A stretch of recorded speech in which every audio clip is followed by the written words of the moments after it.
Oh my goodness gracious, Scorekeepers. We are back. It is time for another episode of The Score, your favorite podcast, all about arts and culture through our Black queer lens. As always, I am your co-host, Rocky Jones, and I am here with my two fabulous co-hosts. First up, the lovely, the luminous, the ever moisturized Paige Reynolds. Hello, Paige. How are you? Hello, hello. I am here. Here for the most part. After the last week, especially, I think that is all that we can hope for. That's the best that I can do, is just that I am here and I'm doing my best. I am here, but I am definitely making sure my passport is renewed and ready to go. Yes. Here for now.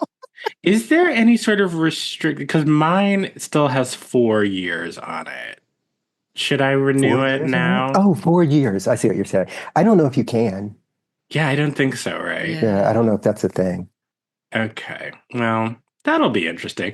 And of course, that other voice you hear is the amazing, the brilliant, the talented, and live from Detroit, Michigan. Motor City. Yes, Dr. Lee Bynum. Hello, Dr. Lee Bynum. How are you? I'm actually not here. I had read something about a executive order that came out saying that there were only two genders. So apparently I don't exist. So Yeah. you're having this conversation with yourself today, Rocky. Okay. Okay, well, I'm gonna miss you. How's it feel to be talking to your imaginary friends? Well, actually kind of normal. Um,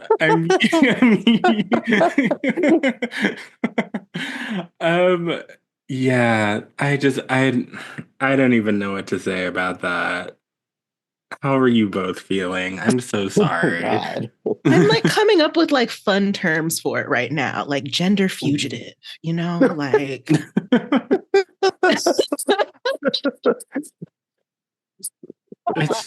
It's just shocking.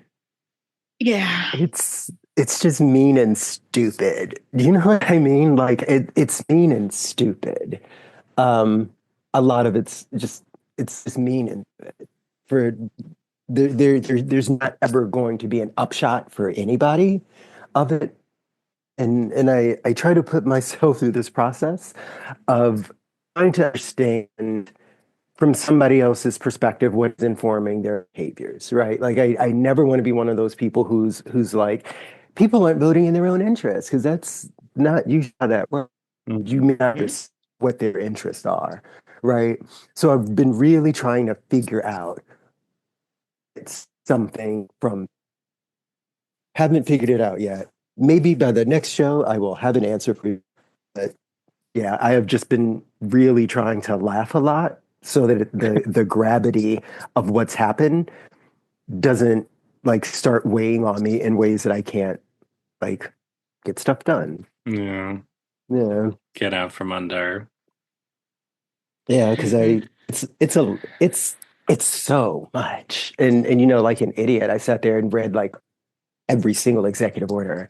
And it was just some of the dumbest shit I've ever seen in my life. The call for America. Like some of it was just so stupid, right? Just like really fucking stupid. It's wild. It's absolutely wild. It's stupid, illogical, unnecessary, and like you said, just mean. Just mean for the sake of being mean. Mm-hmm. And for whatever reason, I still am not clear why or what's going on in my brain, but I can't. It's like, when you have like a scab and you can't stop picking at it, like I'm still on X and I still Oh God. and I still find myself like looking, like scrolling and when there's something that actually seems like cogent and intelligent, I will like open it up and look at what people are saying. And it's just like, it's insane. It's insane. Like Truly.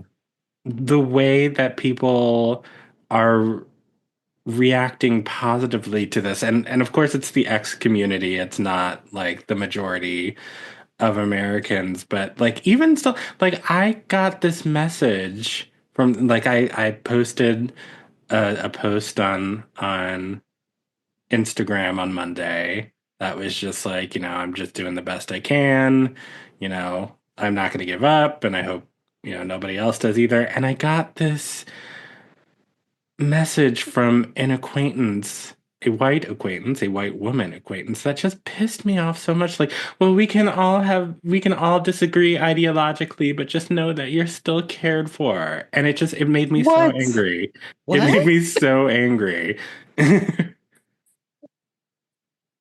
I I think she was trying to be kind, What?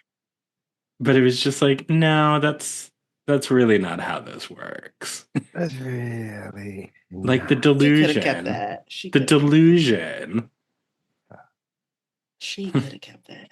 I mean, because talking about a disagreement about like Yankees or Mets, we're talking about whether or not,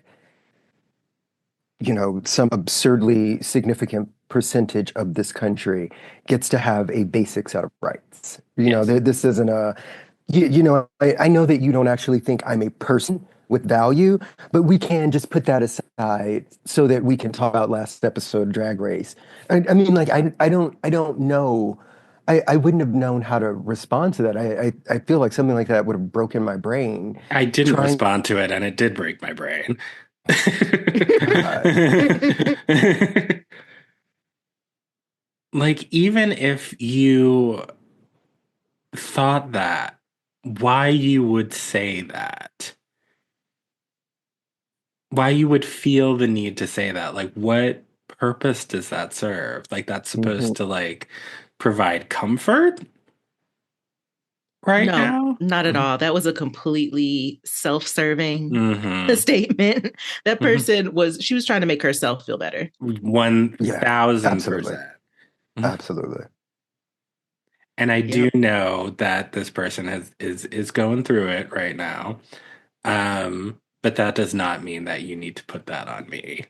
No, Mm-mm. no, So no, I no, just No. no. I just kept it moving. But it's just like people are just acting wild this week, like Mhm.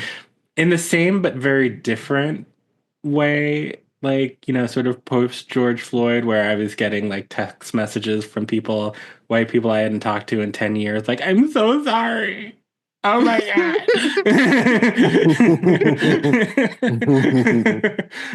I guess this is like the inverse of that. Like, I'm not sorry, but I understand this might affect you negatively, and I feel bad for that, but I'm not actually sorry. Inside thought. You know what I mean? Inside Yeah. thought. Like Yeah. you should then feel that, do that, be that, and also be over there, right? Hmm.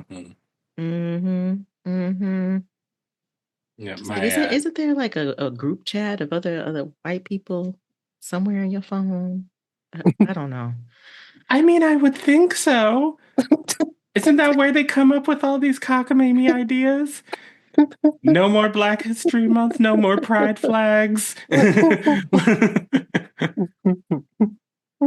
talk about us like meeting and, you know, I guess how getting our like racism prizes, like, because we called out some white people. But like, clearly they're the ones like winning all the prizes. So there must be something. I don't know. It's crazy to me, and it just my best friend Melina, she's a speech language pathologist. She works with kids with special needs, and we always used to joke because she, does this exercise with her kids where it's like they'll say something off the wall and then she'll be like, I have two cards.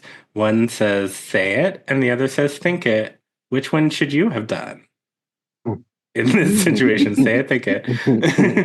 So whenever I say something out of pocket, it's like, say it, think it, Rocky. Say it, think it. Want to wrap her on the nose.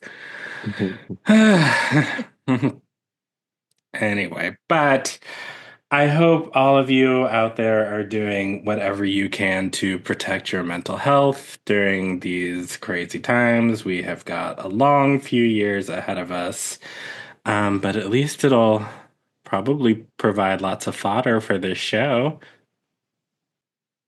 But we actually have a fun show for you today in the spirit of uh, preserving our mental health.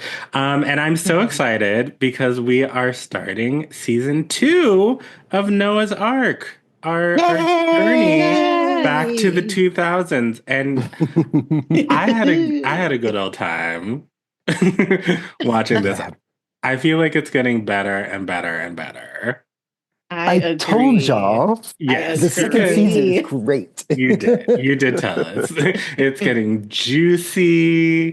The fashions have Messy, calmed down. some A little bit. episode.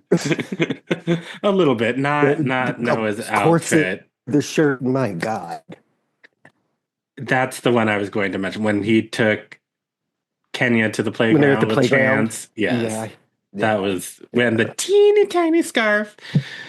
The minute I saw that scene, I was like, I can't wait to see Rocky's face Mm. talking about it because I knew the reaction you were going to have because the outfit was stupid. It was just talk about mean and stupid.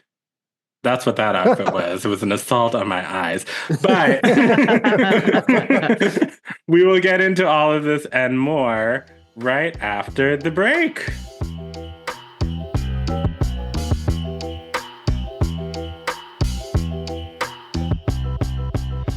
All right, and we are back with a chat about the first 3 episodes of season 2 of Noah's Ark. Uh, like we were saying before, it's getting messy, it's getting juicy, it's getting really good. If you want to catch up, I highly suggest you go back and listen to our previous episodes about the first season of Noah's Ark. And if you want to watch along with us, you can pause the podcast.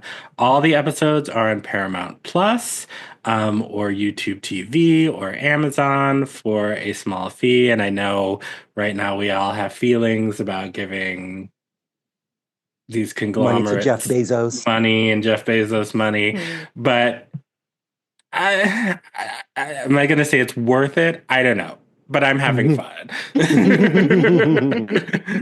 But I don't know, Lee, where do you want to start? Yeah, I am going to this in a way that is so organized and well thought out. It's going to shock the audience and shock the two of you. And then but I'll start with the organized part. Pick 6 months from where the season 1 finale was. So we're coming in with Noah and Wade are no longer together. I won't say anything about Wade just yet because it's not part of the setup. It's his Chance and Chance's husband, who has a name, and for whatever reason, I never hear it, Eddie. are Eddie, there we go, have moved on from all of the foolishness with the DL thugs and are now or less happily cohabitating with their daughter, played by a new, slightly older actress. And Alex is less spy than he was slightly. And Ricky is still sleeping with all of LA, and so is his housekeeper. So that is where we start. There is an earthquake. Noah is being ridiculous and self-indulgent, trying to figure out, is this guy the right guy? And his friends are humoring him. And that's sort of where we are coming in to the season, right? The other piece that I want to say about the setup is how good I think Patrick Ian Polk had gotten by this point at the rhythm of the characters talking with each other, how exposition is given like in a very different way this season than it was in the first season, which I really appreciated. And it started to toe the line of absurdity quite a bit. It never like really went fully into it, but it had its toe frequently on the line. And frankly, I actually thought that's the show was the best. I think a lot of these actors um, do really, really well in like that particular space, especially Rodney Chester, who plays Alex. But at any rate, it never really like teeters into complete absurdity, except for that really bizarre scene where they were at the club where they ran into Wade and his new boyfriend and were kind of dancing, but clearly not dancing to the same music as the other. It was very, very strange. But yeah, so that's where we start off. This episode is one of my favorites because I feel like you really get into Noah's psychology quite a bit. And this is where I stopped being mad that my friends were calling me Noah because he started to make a different kind of sense in my head. He's just good old fashioned confused. Yes. Just good old fashioned confused. Mhm. And so is Wade, and their responses to their confusion are cute. But let's see what else. And Wade has given up working as a screenwriter. Apparently, I think he took that breakup really hard, but he found somebody who looked really good. So I think he shouldn't have taken it that hard. He's delivering furniture or some shit, and uh, yeah, I don't want to. Well, I guess we are giving spoilers. we can We're giving start the spoilers, yeah. discussion there. Yeah, let's do that. Yeah, I really found myself I think I took a very hard line with these characters at the end of season one. And I Yes. felt and I felt myself softening towards Same. them. Yep. Yeah. Because it just Definitely same. yeah, much like you said, like it all started to make just a little bit more sense. Sort of I feel like the vibe was just a little bit more different. It wasn't like there were moments of like abject, just sort of absurdity and weirdness, but like the characters, they all felt like just a little bit more lived in by the actors. Oh, absolutely. Yes. And like Absolutely. yeah, and it all just felt like a little bit more believable, a little bit more closer to how humans actually behave and interact with each other. And even just sort of, I read that season one was filmed in Los Angeles and season two was filmed in Vancouver. Oh, interesting. Oh, Yeah, and I noticed because I was just like, oh, like, ooh, it looks like we have, some more production values and whatnot, but also just like things just kind of looked different. yes. And I was just like, when I read that, I was like, oh, okay. They were just up in Vancouver, just enjoying some Canadian freedoms. And Logo clearly came off of a little piece of budget too, because Yeah. the guest star list and the soundtrack, like the songs that they licensed for the show, it was a nice little step up, I would say. I was also wondering, like, how much time was in between, like, production for season one and season two. Like we said, we saw a change in the fashions, a little bit of a shift. I could That's a see good where question. we're getting further into the Ed Hardy era of the 2000s. Dark times, y'all. Dark times. Yeah. No, very sparkly times. Actually, very embellished times. quite the opposite.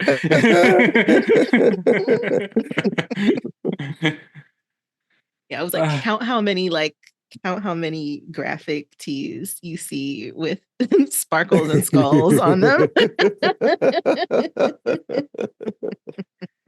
Oh my The goodness. thing that I think about the characters being more lived in, because it's clearly true, right? There's so few episodes of the show that even now, like we're in the second season, at this point, they've done like 11 episodes, like 11 20-minute episodes, right? So they haven't had a ton of time to play with the characters. And if these actors didn't know each other before, like that chemistry is a thing that they were still actively developing. And the second season, it really does feel like a very different kind of a show than Mhm. the first one is. Like it just feels like everybody knows what they're doing. And it's great.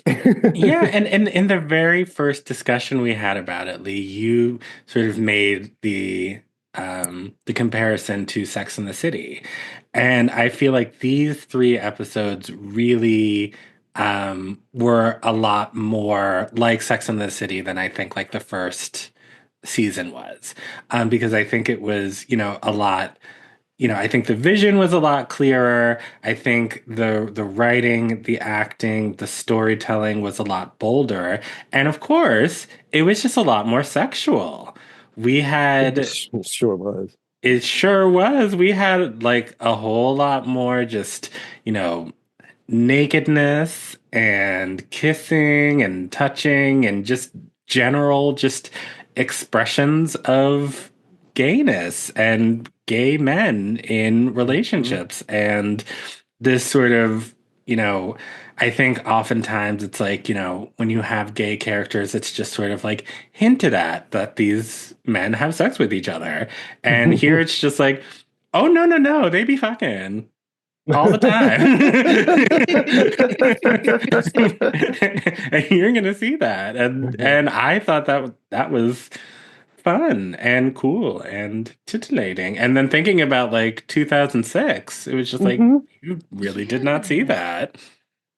And important Hmm. too. Do you know what I mean? Like Yeah. for all the you just said, but the other piece to me that was important, and I got reminded of it watching these three episodes and seeing who the guest stars were. The fact that you started to see more of these mainstream straight identified black men on the show.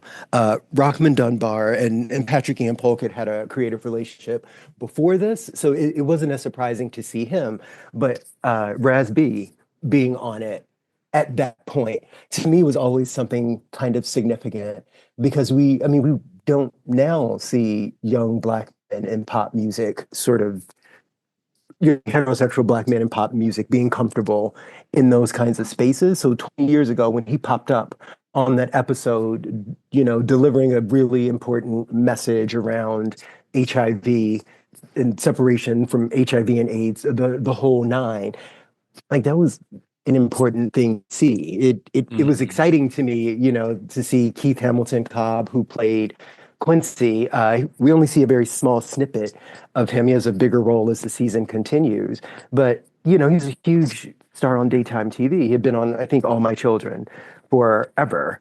And seeing him on the show, and also seeing Victoria Rowell, Hmm. uh, who also has a bigger role as the season goes. I mean, she's a huge star. Huge So, star. and I love this woman. Like she's one of my all-time favorites. Oh, Uh, Drusilla on Drusilla, uh-huh. And Young and the Diagnosis, was it Restless. Diagnosis Murder or something? Hmm. Um, yeah, I mean, like that to me was really great because we are so seldom embraced by a broader Black community as queer people. So it was just really nice for this show not to feel like it was out here dangling these people doing good work and nobody acknowledging it, nobody participating, watching. Like that wasn't what this felt like at all. And that's nice. And it the only not nice part about it is I started getting really sad when I started to Yeah. remember, oh, we only have a couple episodes left. And like, that's it.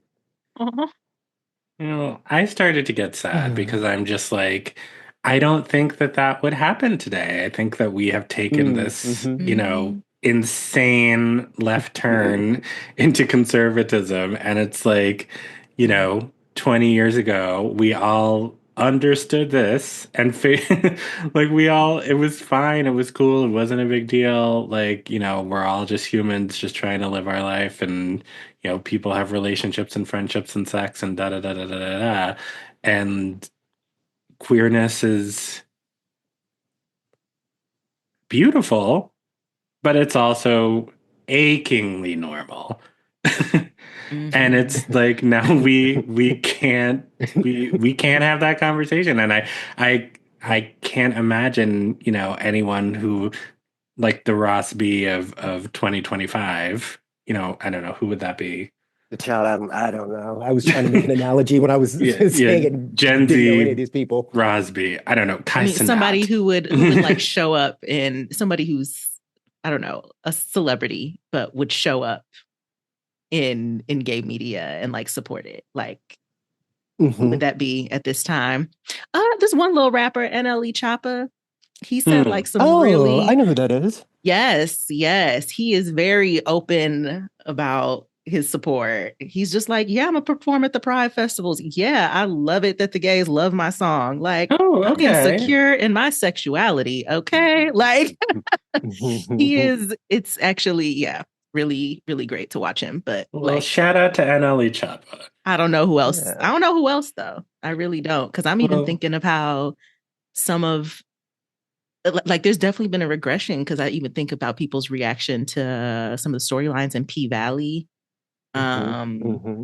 shows like that. Like, yeah, I can't think of many representations of black gay men that also show like the fullness and don't have to like censor or water down their like storylines or make it palatable or desexualized to make people comfortable.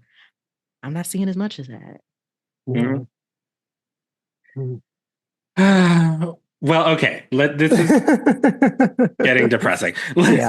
I know. So, one thing that I found very interesting is so there's this earthquake that happens. A number of characters, there's damage to their homes, but no one more than Noah, who has to move out of his home, and ends up moving in with Malik, his boyfriend, who is the one from last season that he cheated on Wade with. And so he moves into Malik's house. And Malik had a y'all, nice house. I'm just saying, and he is the bouncer at a sex club? Okay, yeah, so that didn't make any sense. Also, how nice his alleged LA home was for someone with that job. Like, I Like, was really trying to figure it out. I'm like, is he a lawyer and a bouncer? Like, because that kitchen was really nice. it was Like, very really nice. nice. Beautiful natural light. Looked out Hmm. on like a Vancouver forest. And He like must have a day job. Does he run the security company? He's the head bouncer. Maybe I'm trying to put it together, make it make sense. well, I believe I believe Ricky said his title is front desk attendant. So like not even the bouncer. My goodness. That's And a plot hole. they're all driving convertibles. Like Wade's new boyfriend is the bartender at the club, and he's driving this really nice souped up little red convertible. I And didn't even consider that because I can't drive, so like I never think about cars and their relationships to status. But that was probably a very expensive car, wasn't it? and later on, they invite Noah to their apartment, which Mm-hmm. is gorgeous. And it's, Yeah. and Gorgeous. it's like on a bartender and a furniture delivery man's salary. Yeah. Or is this like, well, we know that Wade didn't save money from his screenwriting jobs. So Right. He hasn't been cashing them checks. He hasn't been cashing them checks. He was down on his luck during season one and didn't have any money. So What's going on? did he sell the place and use the money to buy this new place? I'm confused. I suspect that it is because it's only been 6 months, right? So like that's Mm. even that is a lot of time to like sell a condo and find another one and move. Like it doesn't. I don't know if like I think those timelines feel like they make sense when I apply any kind of real world logic to it. I was assuming that it had to be the boyfriend's house, Dre. It had to be Dre's apartment. Um, but Well, yeah, I mean clearly Dre he's a doesn't have. bartender and a Yeah, bartender at a bar that really doesn't look like it should have expensive drinks. So I'll put it like that. it didn't seem all that crowded. Mm-mm. It wasn't crowded at all. And clearly doesn't have a day job because he's just at the furniture store hanging out with Wade in the middle of the day. So I just want to know the finances. Because the only people we ever actually see going to work, it's just Alex and Ricky. Like we actually never see the others doing anything that looked like a job. Well, Noah, sort of. I Yeah. mean, kind of. I mean, kind of. Like Right? he'll write and then like go to a meeting at Paramount every once in a while. And tout. He writes and pouts. He does. I guess we see Chance working too. No. Okay. Chance, Oh God. let me just say, the Oh, one Chance. character I have not softened on is Eddie. Thank you, which is why I can't remember his name, and I did not appreciate. I don't like him. Ooh, say You, more he about your you just thoughts on work Eddie here. this time. Sir, if I am babysitting your child 24/7, what you will not do is come home and I just put her to bed after playing with her all day, feeding her, taking care of her, clothing her, bathing her. What you will not do is come home and act like I am like some wicked stepfather because I'm asking you not to wake her up. That's not what we're going to do. He is just controlling and weird and selfish, and I don't like him.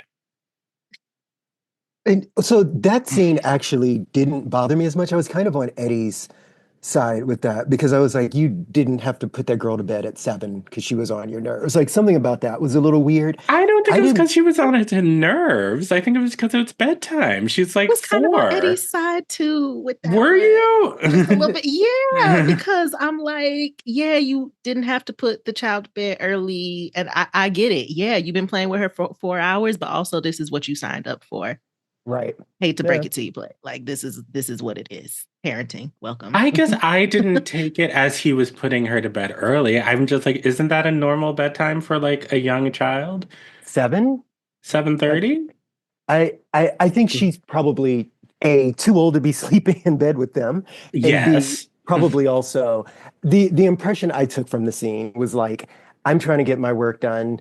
I am doing this thing kind of because I'm in this relationship with you. Like he very much did seem like he was thinking of her in that minute as theirs. But I also, why I don't like Eddie is because Eddie doesn't seem to acknowledge that he reinforces that he doesn't treat Kenya like she is theirs. Because when he said to Yes. the cop, I'm the real dad, he's just looking after her or whatever. That really rubbed me the wrong way to the point that it turned the show off for a few minutes. Like I just really didn't like that. Because it's very easy, like stepdad. Yes, Right. Because yes. that's what he is. Yeah, Right. yeah. Yeah. But we are he all in was trying agreement. to be petty in that moment. Yeah. He was, Yeah, very much so. Yeah. Very much so. You know, and I just really related to that initial scene where she, is sleeping in their bed and she hits Chance in the face and he's going to Eddie and being like, this is actually a problem. And Eddie is just like, no, it's not, because it doesn't affect me. So it's not a problem. And it's not Agree with that. until and it's not until he experiences what it's like to get hit in the face in the middle of the night by Kenya that he's like, "Oh, this actually is a problem. Let me like actually take your feelings uh into consideration." And it's just like that combined with the DL Trade 69 business from last season. I'm just like this is not this no, Chance, you're too smart for this. I'm so sorry.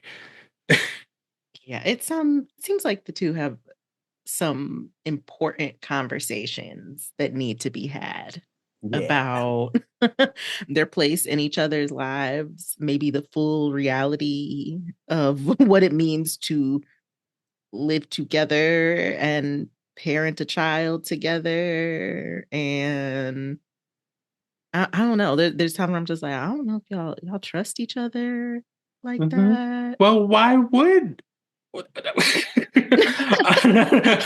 I wouldn't trust him if I was Chance, and I still Yep. don't understand why, like, after all of this business, like, at the like when we leave them in the third episode, like Eddie's like, I'm the luckiest person in the whole world. And it's like, yeah, you are. You are.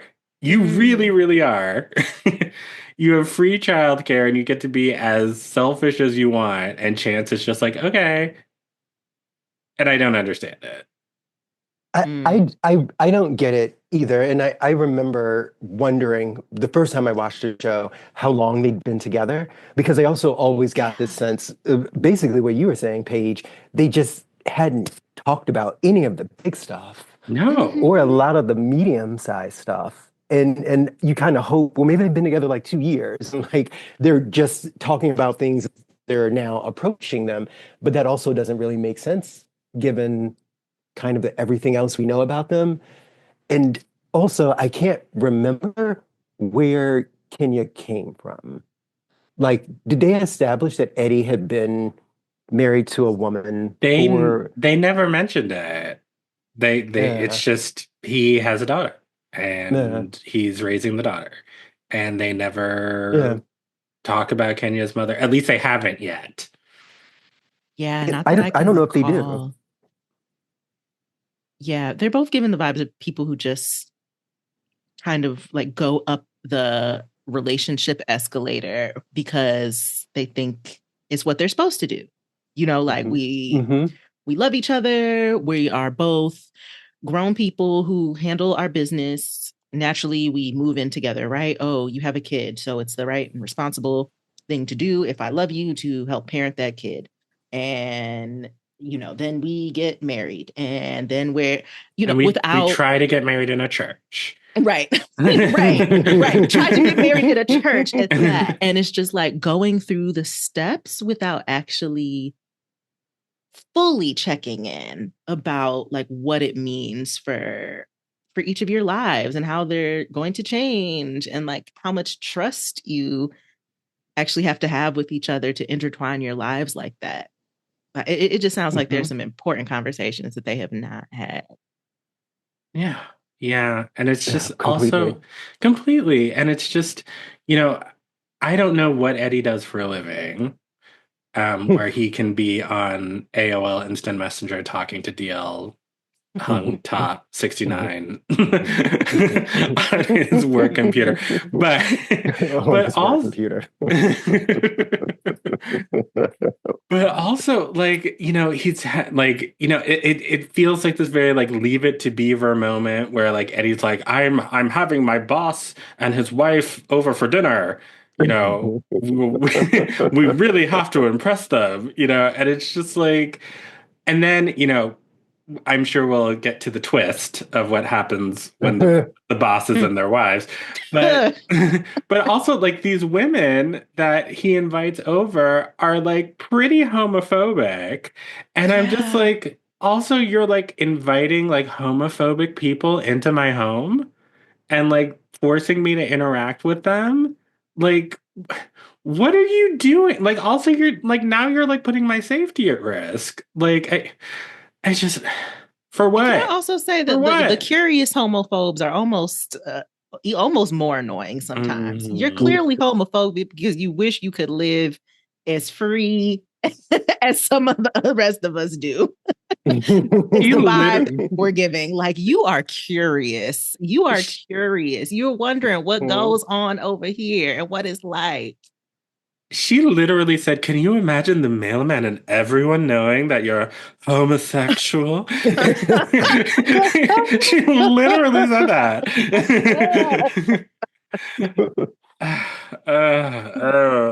It just drives me crazy. It really does. Yeah, they were something. They They were were something else. something. They were something else. But I feel like we need to talk about Alex and Trey because that was Can wild. we? Speaking of people who don't trust each other. At all. You know what I love about how they put together that storyline? Because we get to see Alex spiraling for such a long time, and in this kind of way, I don't know if it's ever happened to y'all, it definitely happened to me, where something is going on and you know that you're in an emotional fog, and you know that you can't necessarily trust your perceptions because of it. And you kind of hope that you're in controlling your behavior because you know, wait a minute, I'm all over the place with this, right? So because that was the setup, I went along just completely went along with it, right? I also can't tell exactly what the relationship dynamic between Trey and Guy is, which I think is exactly the way that you write something like that. Do you know what I mean? Like they do have an interesting kind of dynamic. It doesn't feel overtly sexual, but it also is the kind of dynamic that wouldn't surprise me if a thing had happened or might happen. I think they put it together really well, such that when Guy has this little comment about if Bitch you was think you still your saw her man. now, which might be my favorite thing that a human has said to another human on television, because the laugh I let out after that, ooh, you kind of couldn't tell if it happened in reality halfway. Do you know what I mean? Like, because Mhm. Yes. sometimes they go to that little fantasy thing, and I was like, I wait a thought minute, the did you see same that? thing, Lee. I was like, Or did this actually happen? like, is he Right, hallucinating? Because like also like Trey is in the room right. when he Yeah. says this to him. And Guy was playing the long game. Like he knew what he wanted, and he let this play out for months, which is the other thing. Guy is nuts. He is bonkers. And that is the best kind of character on a show like this. I absolutely love it because Alex is clearly like, the kind of crazy friend that the other friends are going to be like, Alex is really tripping about this again. Not Mhm. also not knowing that this thing is clearly happening. I love that. I think they put it together in such a clever and hilarious way, and I can't wait for y'all to see how it resolves itself. Well, yeah, the way that you're now that I'm talking to you about it, I'm appreciating it a lot more. Oh, good. Like the depth and the nuance of it because like yeah, absolutely. Like Alex is very reactive and yeah, Guy knows exactly what he's doing. hmm Mm-hmm.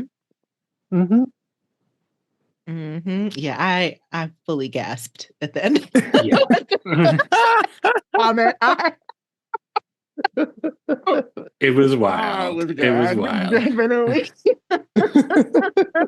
But I'm also just like, Trey, what is going on? Like he's just so Yeah. passive. Yeah. Well, I'm also I was wondering, like, even so before Guy's comment, before we realize, oh, villain. Like if y'all were in Alex's position, like how would you feel? Like, do you think you like just looking at how Trey moves, like would you be feeling the same kind of insecurity or like what's going on here between the two of y'all? Not Lee today. Like now, I Yeah. think I could read that situation differently, and I think I very easily, like the minute I would have gotten like some sense of I don't like how this person is interacting with my man. That would have been the last time he did. Like he just would have been gone. Like I just would have been like, I do not want this person around. I don't like their energy. However, me in 2005, 2006, I would have been behaving exactly like Alex, except for the casserole and breaking into the house. That not quite that, but I've actually been in a situation like that, which is why it's so funny to me. Yeah, I was in a situation like that as well, but keep going. Well, and all my friends, because I was more reactive then than I am now, and you know, I've often been the friend who is the most in tune with their emotions in the group. So everybody always, you know, just thought I was crazy. So they wouldn't have, they would have been like, yeah, no, I don't, I'm sure nothing is happening, and you're being a crazy person, which would have made me spiral, or because something is clearly happening. Hmm. Yeah, I had an experience right around 2006. That was similar, and I was dating this guy, and his ex came back into the picture and seemed to want him back, and was just a really atrocious, horrible person. And I just kind of went, well, if in my typical Sagittarian way, which is sort of like, all right, well, if that's what you want, you'll come back Hmm. eventually. And he did. And then it didn't work out, obviously.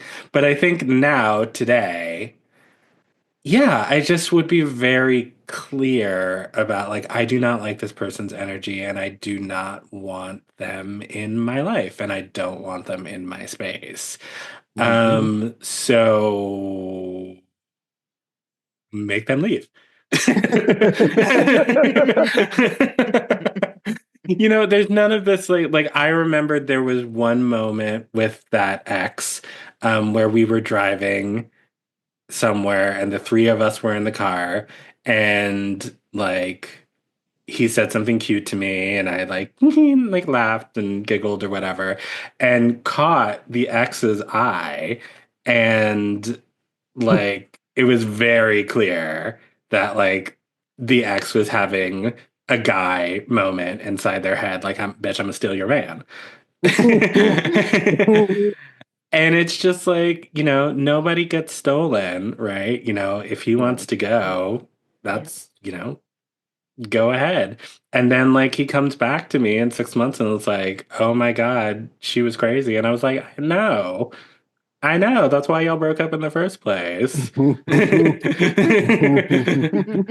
And we're gonna hook up once or twice and then I will be on my way. Because like, what are we doing here? So so Well, that's my take on it. let me ask a similar-ish question. Has either of you been in a situation like the one with Noah and Wade and Dre before? Because I've also been the Dre in a situation like that, and felt like the appropriate thing to do was to kill the ex with kindness, who was trying to Hmm. come back. And it actually was a really successful tactic. I Oh. was very much on their nerves. They could not stand my existence because I was so sweet and so interested and so kind and smiled and listened and remembered things. And then their little plotting, I'm sure they felt bad and guilty and blah blah blah blah blah. But curious if y'all have had that experience. Hmm. Hmm. I can't say that Hmm. I have. I've been the Noah in that situation. Oh. Which was not fun.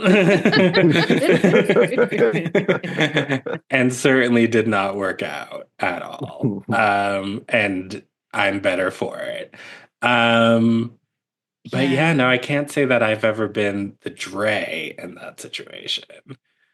Maybe a little bit with me, like, and it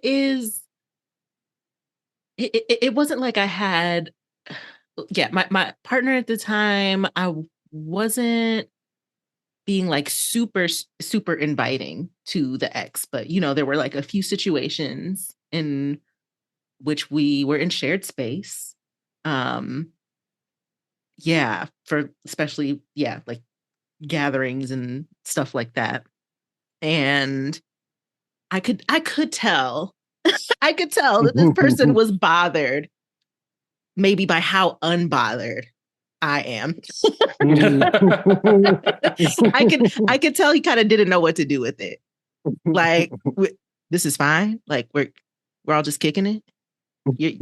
You're being grown. I'm like, yeah, nigga. You like, yeah, this is what it's like to be grown and secure in yourself, So no, it definitely confuses people. I would say, Oh, absolutely. especially if the closer the person veers toward like maybe really super like heterosexual, hetero-romantic, very monogamous kind of ideas of like, oh, you're supposed to just be mean to anybody else who has ever shown romantic interest Yeah. in in the person that you are currently dating. So and Which like they I think that's how it's supposed to be. Like, and you're supposed to be enemies with all your exes and the exes of your current partner. Like, you're not supposed to be nice to any of them. And me, I'm not. Listen, life is hard enough. I'm not around here trying to make unnecessary enemies. I'm not thinking about you most of the time. I'm trying to live my life. Okay. I'm just here trying to vibe. So I think it bothers people when it's Yeah. when it's like, you don't want to ice me out. You don't want to be weird. No, I don't. I'd rather protect my peace. That's the thing. And it's like, usually, in general, I'm not really a jealous person. I'm just Yeah. not. Yeah. Same. Like, I don't like, I have my moments because I'm a human being. And Mhm. that situation that I was talking about earlier, like when he stole whatever, I wasn't just like chill about it, like, oh yeah, go ahead, it's fine. Like I was mad. Don't get me wrong. Mhm. But it was mostly because like that dude was an asshole and my ex was stupid. So, so I was mad at myself. I was mad at the situation, but like eventually you just kind of have to get over it, right? Mhm. Because it is what it is. Yeah. But I know we don't have Maybe. a maybe. But we don't have a ton of time left, so we should probably get to Ricky and Junito, who are back together. Yeah. Yeah. And I have I'm Yes. softened glad. on Ricky. I retract some of my statements from the last episode because, Good. yes, I'm I have sorry to also softened. Ricky and Christian Vincent. I apologize. But also, Gito is I think so Ricky has cute. grown. Yes. Yeah, I think so too. I think he probably comes off as the character who has the absolute most growth and the most that they need to have, frankly. But yeah, I agree with you. Yeah, I think he is softened in. Yeah. Yes. I think like it's. I think it was also like kind of something like just really tender and real about seeing that some of like the fears Ricky has are still there, but Hmm. he seems more self-aware about them. And he's actually taking the time to educate himself. Like, do you have Right, Wi-Fi? Let me look this up. right. Which is really nice. And allowing himself to receive the gift of a partner who really sees him and understands him Mm. and accepts him for who he is. It's just really lovely. He was just like, yeah, it's not going to be perfect. I know you're a hoe, so you can just continue being a hoe. That's fine. And we'll just see what happens. And it was just like, hey, that's such a lovely gift to give your partner. Just like, go just be you and do you. And like, we're gonna see what happens and see if this works. And it was just really nice after all of that fear and anxiety to see him actually be able to hear that and receive that was nice. I always feel like for me, Ricky is one of the two very well written characters on the show.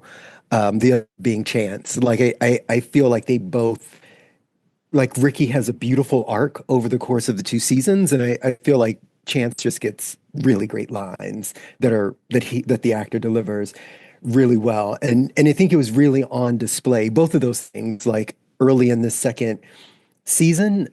Without getting too off, I will also add, because I was thinking about this when we were talking about Alex and Trey. I think part of what is challenging, I think Trey is not very developed No. character. Just Yeah. never, Yeah.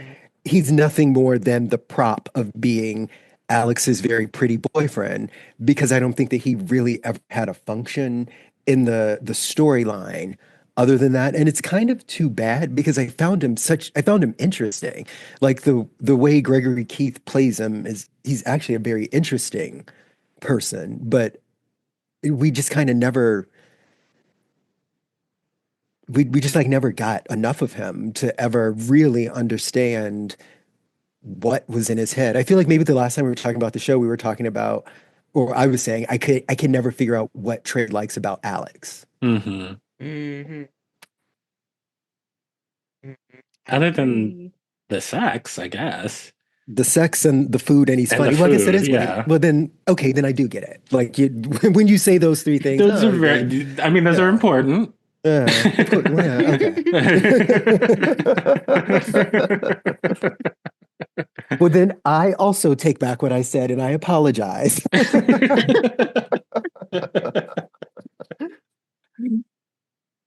But we should probably also just touch on what happened at the very end of the dinner party at Chance's house with those two homophobic ladies.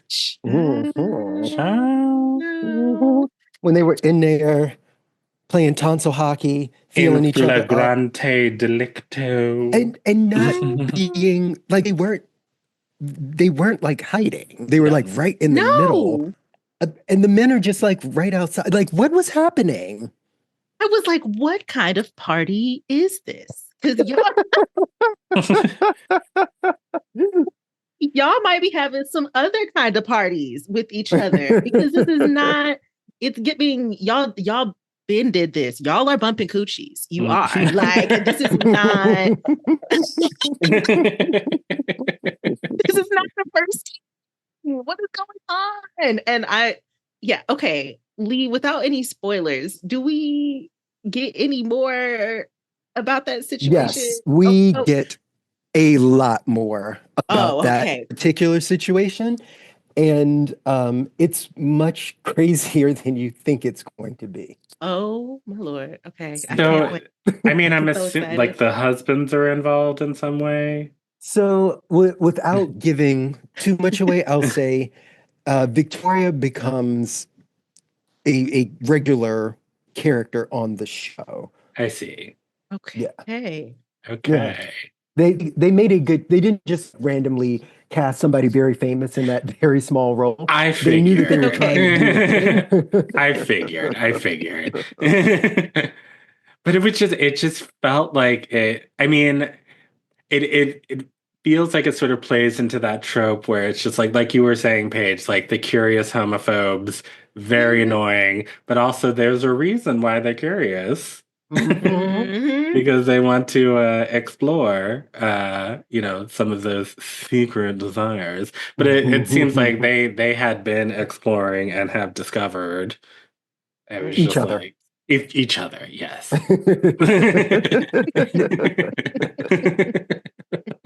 They certainly had. They certainly had. And so it was just like it was such like a what? Like I mean, there were a bunch of shockers at the end of that third episode. That and Yeah. Guy and hmm I guess hmm Noah has a new man. I'm about to say I guess. No, Quincy. hmm Quincy is handsome. I'm like, He Noah, is Quincy. handsome. you're on a roll. He is handsome. Ah. And that dinner is just so awkward. Oh my Like, God. I don't know why you would accept that. I had one. I had an ex. They invited me to their wedding. I didn't respond because I was like, this is awkward. And it was kind of a bad breakup. And they called me and they were like, "Oh, I really want you to come to the wedding because, I want us to be friends. I want to," and this had been like years after we dated. So like I had never met their new partner. I didn't really know anything about what was going on in their lives. And they were so like, heartfelt about how much they wanted me to be there that I finally was just like, okay, I'll come, even though I knew it was not a good idea and I knew it was going to be awkward. And guess what? It was the most awkward thing in the world. Uh-oh. And their family was straight up rude to me. Oh no. Some of the mutual friends that we had were just like, "It's good to see you, but why are you here?" And I was like, "I don't know." And I just ended up like getting drunk and then like supermaning into a pedicab and jumping on the subway and running up to my friend's house and Oh. and cowering in a corner of their bedroom because it was the most awkward experience of my life. And I'm just like, okay, I just felt very viscerally in that moment for Noah and Well, Dre You and know, Wade. I'll tell you though, because the situation you just described, that sounds like some kind of torture. I understood what Noah, Wade, and Dre were doing in that scene. Dre is clearly of the school of thought, you keep your friends close and your enemies closer. And Mhm. I'm not mad at him because he should be watching Noah. Noah is not trustworthy, and At Wade is all. still in love with Noah. Like Dre is doing exactly what he needs to do, and he should get this information and make a decision and get away from these two people who Absolutely. are clearly going to make his 100%. life hell, right? Absolutely. And Wade is a disaster. A A mess. disaster. God, What are Mess. you doing signing a lease or a mortgage with this person and you've only been dating them for at most 6 months? at most, right? Right. And also like what is ever going on in his head? Like he and Noah are like bad decision machines, but Hmm. like Wade seems like he has weird cognition. Maybe that's a fair way to put it. Like he just puts information together in a way that's like, no, not this is where are his friends? You know what I mean? Like, where are the people who are supposed to be like, hmm, hmm, can we I talk th about your choices? I thought that lady at Paramount was supposed to be his friend. Apparently not.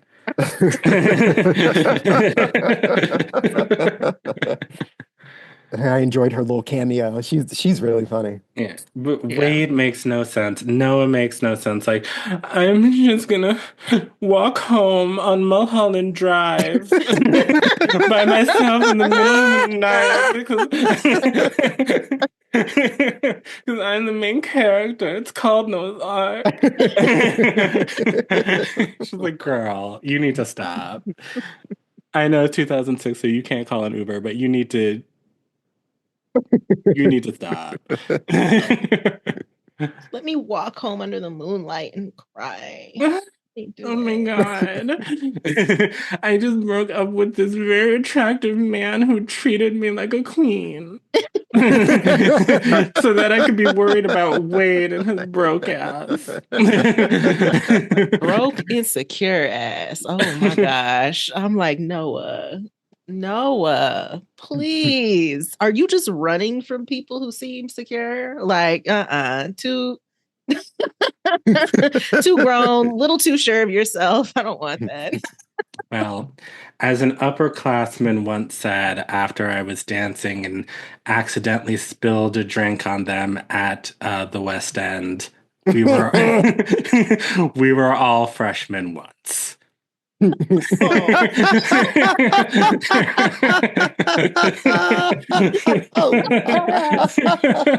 Was I that upperclassman? You were not. You were not. It was a white lady. Just making sure, because I'm like, No. A, I remember somebody spilling a drink on me at the West End, and B, I remember my response. I can only imagine. I threw a drink in her face. But Yes, I I'm am not that person anymore. sure. I am no What? longer Noah. Oh. Yeah, when y'all were talking about it, these episodes were a little hard to watch because I really could see so much of my like 23, 24-year-old behavior showing up. That walking back, crying, walking down the hill, like that, Oh, we've all been yeah. there. Oh God. We've Yeah, all been there. absolutely. Oh Lord. Well, this was fun. I cannot wait for the Yay! next three episodes. I kind of wish we could do it again next week, but we're gonna have something we're gonna have something fun in store next week, and we will return to Noah's Ark the episode after that. But for right now, we'll be back with a really quick Pure Black Joy. We'll see you in a minute.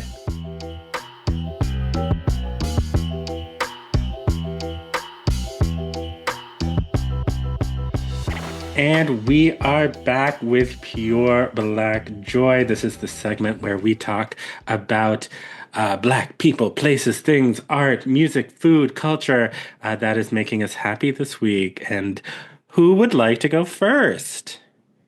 Me. Okay. Well, this is nice and short. But in a week of a bunch of things around Black queer people making me very sad, it was actually really nice to see Coleman Domingo and Yes. Cynthia Erivo, my issues with her notwithstanding, Hmm. both nominated for Best Actor, Best Actress. I don't think that we've ever had an out Black man and a out Black woman both be nominated for leading Oscars at the same time, like ever. And I don't know the way things are going if we'll see it too many times again. But I'm legitimately excited about it. You know, I did put two and two together, but that is amazing when you think Yeah, about right? it. Yeah. Oh, Wow. Well, shout out to Coleman and shout out to Cynthia. indeed. Wow, I love that. Well, for me, my pure black joy is one Mr. Jaden Daniels. I don't feel like I get to talk about sports very often on this podcast because I feel like, especially with Yuli, it's like I'm speaking Aramaic. But I'm a huge football fan. I've mentioned this before, and I think, last year at some point my pure black joy was the Washington Commanders, my hometown football team, finally being sold out from the clutches of that evil racist who had owned the team for 30 years. And look at it, not one season later, we are in the NFC Championship for the first time in 33 years under the helm of a Wow. young black rookie quarterback. Oh, look at Wow. that. So, and Paige, I'm so sorry that we had to bulldoze and demolish and humiliate your Uh, Detroit Lions on national TV in order to reach this milestone. But to make an omelet, yada yada yada. you know what? It is okay. I will let y'all have it because nobody can take my joy about how far the Lions made it in the first place. I was Yes. alive during the 0-16 season, so I don't. Yeah, Yes, and you keep that in your we've heart. come a long way. So, if they win this game somehow miraculously and make it to the Super Bowl, you know that I will be recording next week's or the next episode from DC.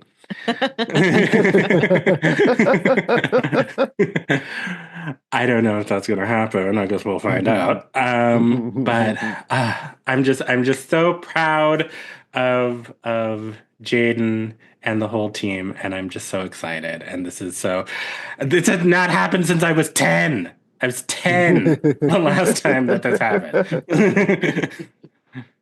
So shout out to Well, the Commanders. congratulations. Thank you. Oh. Thank you so much. Well, I think that's going to do it for us. Thank you, everyone, for joining us. Make sure that you subscribe wherever you listen to fine podcasts. Leave us a review on Apple Podcasts or Spotify or wherever else that is allowed. And really just please tell your friends about the show. We are now independent. We do not have the largesse of some legacy artistic institution behind us. So, we're doing this all on our own. So, if right now you feel like you want to support some queer Black people, I know three would greatly appreciate it. So, I think that's going to do it for us. Oh, and follow us on Instagram and Blue Sky, and you can follow the three of us individually. All of that information is in the show notes. But until next time, any words of wisdom, y'all? Maybe bundle the fuck up. It's like 10 degrees outside. Oh, that's cute. You're not used to this No, anymore. I am not. That is a good word of wisdom. Also, if you are not used to this, please avoid driving. Please. Yes. Please. Stay off the Please. roads. Use public transportation. Like, get an Uber. It's dire out there. Yeah. And I'm just going to reiterate our word of wisdom from last time, which is stay hydrated. Yeah. Yes. Because it is, and wear a mask. That as well. Because everyone is sick right now, and it is a little scary. I'm not going to lie. Just a little bit. Just a little bit. Just a little bit. RFK is going to take care of us. Don't you worry. Please, I can't. No, we're leaving. I can't. I cannot. I can't do that. Maybe if you were drinking sea moss and taking a multivitamin, you wouldn't be worried about it. Okay, goodbye. See you next time. Love you. Bye. Bye.